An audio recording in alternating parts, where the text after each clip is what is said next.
السلام علیکم ورحمۃ اللہ وبرکاتہ. امید ہے کہ آپ سب خیریت ہوں گے. آپ نے میرے چینل کو لائک کیا نہیں کیا جہاں پہلے لائک کریں، شیئر کریں، پیار سے کمنٹ کریں. آج عنوان پر بات ہوگی، اس کا نام ہے نفلی روزہ رکھنے میں ایک دن چھوڑ کر دوسرے دن روزہ رکھنے کا طریقہ سب سے افضل ہے.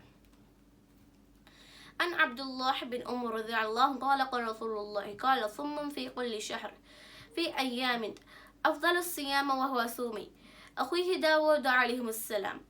حضرت عبداللہ بن عمر رضی اللہ عنہ سے روایت ہے کہ رسول اللہ صلی اللہ علیہ وسلم نے فرمایا، ہر ماہ 3 دن کے روزے رکھو. میں نے عرض کیا، مجھ میں اس سے زیادہ طاقت ہے. رسول اللہ صلی اللہ علیہ وسلم سے برابر مجھ سے روزے کم کراتے رہے، حتیٰ کہ آپ صلی اللہ علیہ وسلم نے فرمایا، ایک دن روزہ رکھو، ایک دن ترک کرو. یہ افضل ترین روزے ہیں. میرے بھائی حضرت داؤد علیہ السلام کا یہی طریقہ تھا. جزاک اللہ. امید ہے آپ کو بہت اچھا لگا. اگر اچھا لگا ہوگا تو لائک کریں، شیئر کریں، سبسکرائب کریں. ملتے ہیں اپنے نیکسٹ ویڈیو میں. تب تک کے لیے اللہ حافظ.